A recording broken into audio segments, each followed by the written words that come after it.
Hello everyone, welcome to CUT अड्डा 24/7। My name is Aman Mehta और मेरे साथ हैं यहाँ पे आयुष, जो बहुत ही अच्छा स्कोर करके CUT 2024 में एकदम मतलब परचम लहराया है उन्होंने। एंड मैं वेलकम करना चाहूंगा Ayush. So hello everyone, my name is Ayush Maurya and I have scored 776 out of 800 in CUET UG 2024 and I was a paid student of Pratigya batch and Adda 247 team has helped me a lot throughout this whole journey and helped me to score such a decent marks. तो एक बार आयुष आप बताइए कि पहले तो कहाँ से हैं और आपके फैमिली में क्या कौन कौन है, क्या बैकग्राउंड है आपका। तो सर मैं हूँ नोएडा से और मेरे फैमिली में मतलब मेरे मम्मी पापा और उसके अलावा मेरा छोटा भाई है। तो मेरे पापा जो हैं वो बिजनेस में हैं and my mother is a home maker. Okay, तो आपने सारे सब्जेक्ट्स पढ़े हैं? कौन कौन सब्जेक्ट आपने मतलब क्लासेस प्रतिज्ञा में आपने ली थी?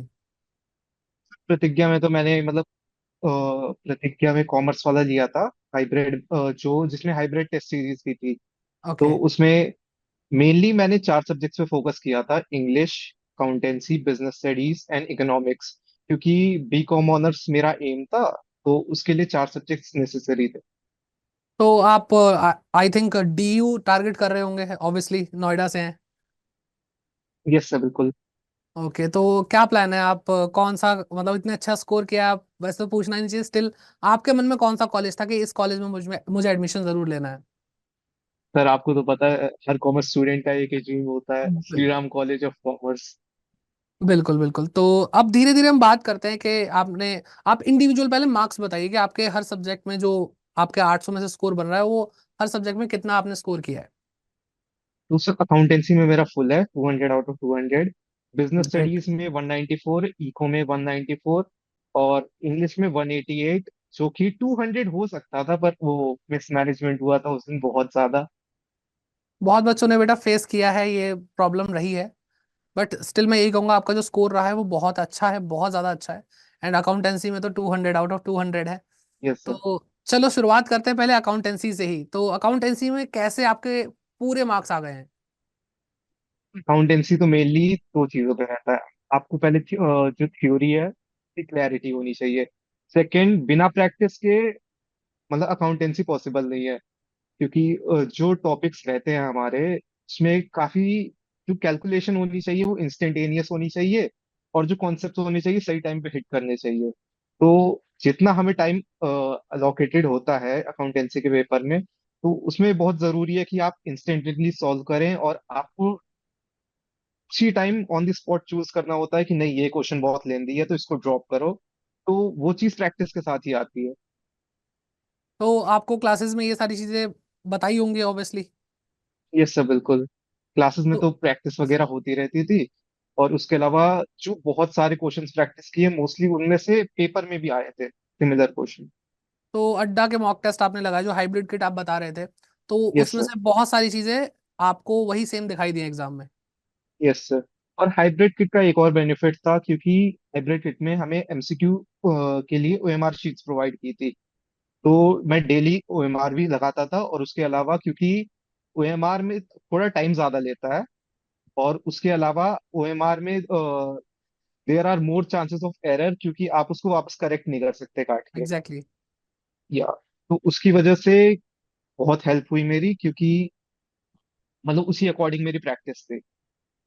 ओके, तो बाकी आपके जो सब्जेक्ट थे, ये तो हमने अकाउंटेंसी को लेकर के हमने बात करी। यस लेकिन सर। इकोनॉमिक्स, इंग्लिश और जो बिजनेस स्टडीज है, उसको आपने किस तरह से अप्रोच किया? तो इंग्लिश के बारे में हम बाद में बात करेंगे, पहले मैं सोचता हूँ कि BST और इकोनॉमिक्स के बारे में बात कर लेते हैं, क्योंकि इंग्लिश काफी डिफरेंट रहा होगा, क्योंकि वो आपने यस ट्वेल्थ सर। में भी नहीं पढ़ा है। तो बिजनेस स्टडीज में मैंने जो ट्वेल्थ में किया था वो आर के सिंगला से किया था, जो कि पब्लिशर की बुक थी।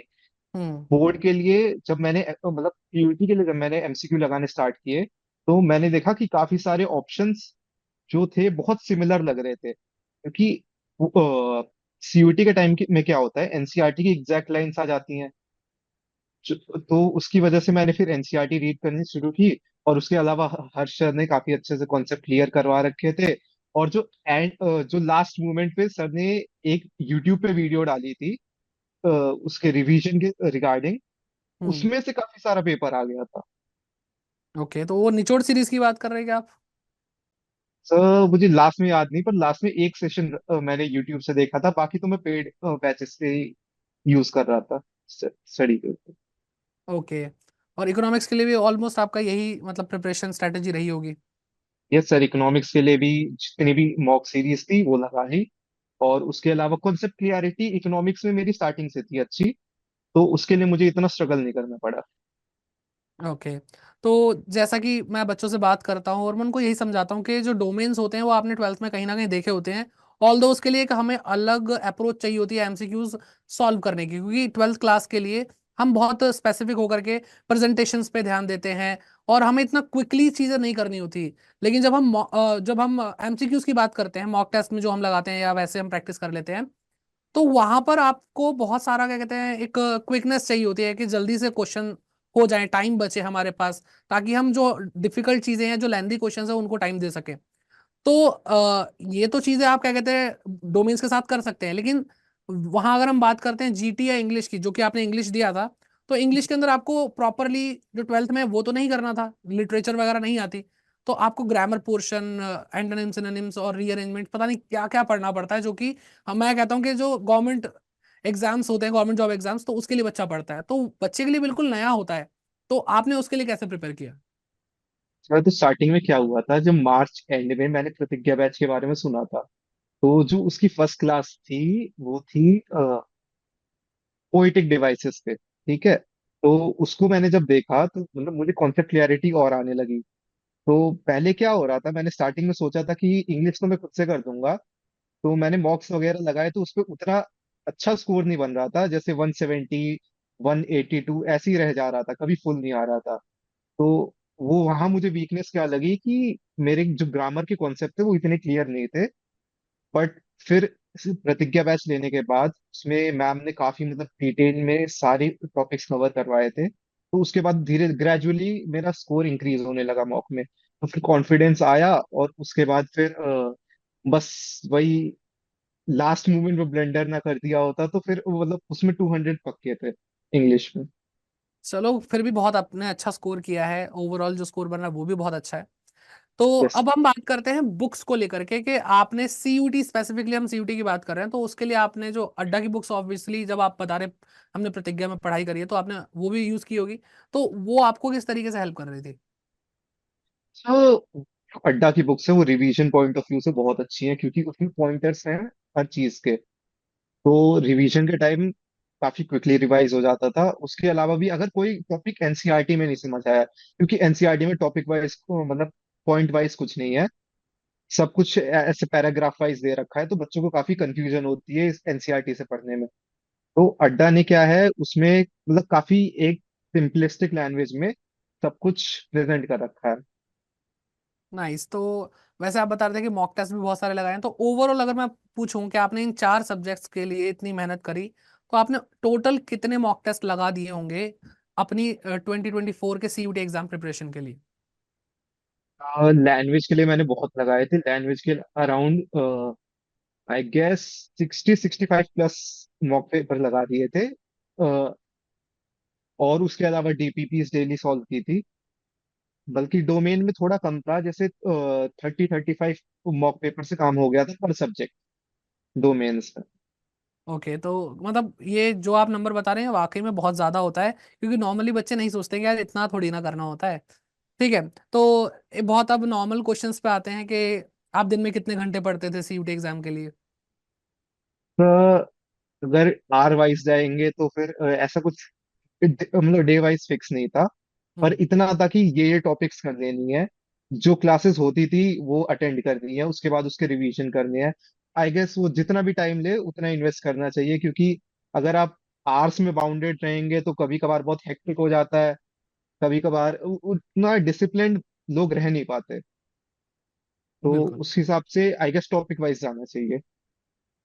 बिल्कुल, मतलब कहने का आपका ये मतलब है कि आप जो टॉपिक आप सोचते हैं कि एक दिन में इतना होना चाहिए, फिर उसको चाहे कितना भी टाइम लगे वो उतना करके आपको छोड़ना चाहिए। Yes sir.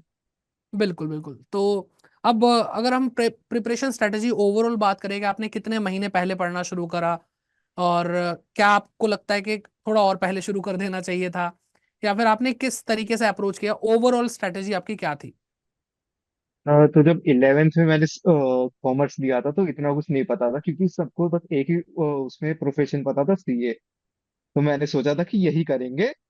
तो उस टाइम सीयूईटी का वगैरह कुछ सोचा नहीं था। पर जब 12th में आया तो उसके बाद फिर था कि हाँ एसआरसीसी जाना है, वहां से बीकॉम ऑनर्स करना है, उसके बाद आगे देखेंगे।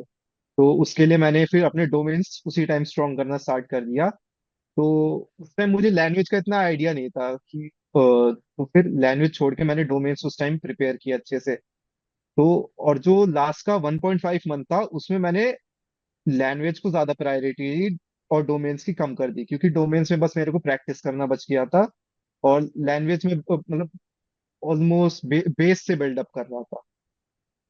ओके, तो बाकी आप ट्वेल्थ के साथ साथ ही कर रहे थे, तो आपका क्लास यस। ट्वेल्थ और आपने सीयूटी की प्रिपरेशन एक साथ कैसे करी? क्योंकि कई बार बच्चे नहीं कर पाते हैं, सोचते हैं एग्जाम के बाद कर लेंगे, छोड़ो। लेकिन मैं बार बार बच्चों को यही बोलता हूँ कि बेटा आपको लगभग एक महीना ही मिलेगा बोर्ड एग्जाम के बाद। उस टाइम पे आपको अगर जीटी और लैंग्वेज जैसे कुछ करना हुआ जो कि आपने शायद उसमें आप जीरो हो, तो आप उसको कैसे प्रिपेयर करोगे? प्लस मैं ये भी मानता हूँ कि डोमेन्स के लिए भी सिर्फ एक महीना एमसीक्यू लगाना काफी नहीं है। तो आपने क्लास ट्वेल्थ और सीयूईटी को एक साथ कैसे किया? और जो मैं आपको कह रहा हूँ बच्चों की जो अप्रोच रहती है कि यार पेपर के बाद कर लेंगे, बोर्ड एग्जाम के बाद कर लेंगे, क्या वो सही है? सर एक तो एक मिसकंसेप्शन बन गया है सीयूईटी आने के बाद कि अब बोर्ड्स की वैल्यू नहीं है, तो जब सीयूईटी की प्रिपरेशन स्टार्ट होगी तब हम पढ़ना चालू करेंगे।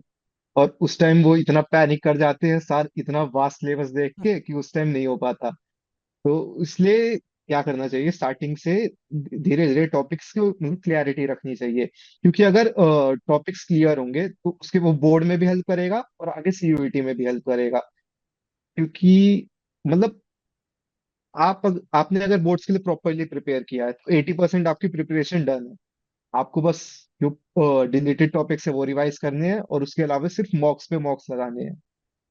बिल्कुल, यस सर। मॉक की प्रैक्टिस तो इतनी ज्यादा, बच्चों को मैं यही बोलता हूँ कि एंड मोमेंट का इंतजार बिल्कुल भी मत करो, पहले से ही चीजों को करके रखो। एंड लास्ट में सिर्फ आपको इतने क्वेश्चंस करने हैं कि एक ऐसा पॉइंट आ जाए कि अब क्वेश्चन दिखेगा तो सेकंड्स में हो जाएगा। तो उस लेवल पे पहुंचना है। और फिर उसके बाद मुझे नहीं लगता कि कोई ऐसा सब्जेक्ट बचेगा जिसमें से आप 200 आउट ऑफ 200 स्कोर ना कर पाए। यस सर, क्योंकि मॉक्स में जब मैंने किए बहुत सारे क्वेश्चन ऐसे हुए रिपीट हुए। जो अकाउंटेंसी का पेपर था लोग बोलते हैं बहुत लेंदी होता है, मेरा 30 मिनट में पूरा हो गया था। क्योंकि वो लास्ट पेपर था और थोड़ी एक्साइटमेंट भी ज्यादा थी कि अब पेपर खत्म है। तो 30 मिनट्स में खत्म हो गया था वो पेपर। तो मुझे लग रहा था मैंने ऐसा कुछ गलत तो नहीं कर दिया, फिर मैंने वापस देखा तो वो सारे क्वेश्चन सही थे। तो उस लेवल का कॉन्फिडेंस आ जाता है अगर आप मतलब मॉक्स प्रिपेयर करते रहते हो, कि आपको क्वेश्चन देखते ही आता है, आपको आप मार्क करोगे नेक्स्ट क्वेश्चन पे जाओगे। ओके, तो अच्छा, एक बात बताइए कि आपके पेरेंट्स का क्या रोल था, क्या सपोर्ट रहा उनका during the preparation? Sir support तो स्टार्टिंग से था, स्ट्रीम सिलेक्शन के टाइम से तो उन्होंने मतलब फ्री कर रखा था कि जिस स्ट्रीम में इंटरेस्ट है, जिसमें बेटर परफॉर्म कर सको, और मतलब उस स्ट्रीम को ले लो।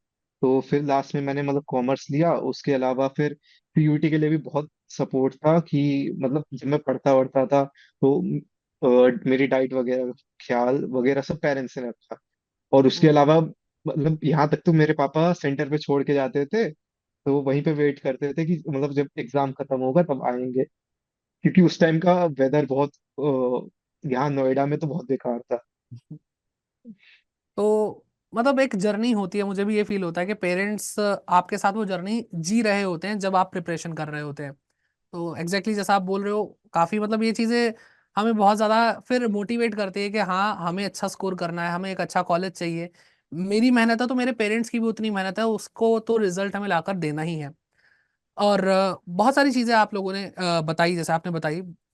अब आपका फ्यूचर का प्लान क्या है कि आप बीकॉम ऑनर्स जैसा कह रहे हैं करेंगे, उसके अलावा आप क्या सोच रहे हैं कि हम लाइफ में आगे और क्या किया जाए? अभी तो बीकॉम ऑनर्स है, उसके अलावा मतलब कैट की प्रिपरेशन स्टार्ट करनी है। वो सेकेंड ईयर से आई गेस मैं कर दूंगा स्टार्ट। और फिर आईएएम से। नाइस, आई एम, मतलब बहुत क्लैरिटी है इस चीज को लेकर के, बहुत अच्छी बात है। एंड अड्डा 24/7 के लिए आप कोई मैसेज देना चाहे कि किस तरीके से क्या रोल प्ले किया अड्डा 24/7 की टीम ने, या किसी एक फैकल्टी को, अगर आप स्पेशली कुछ कहना चाहें तो। सर आपने पहली बात बहुत मोटिवेट किया था क्लासेस के थैंक यू। बीच बीच में।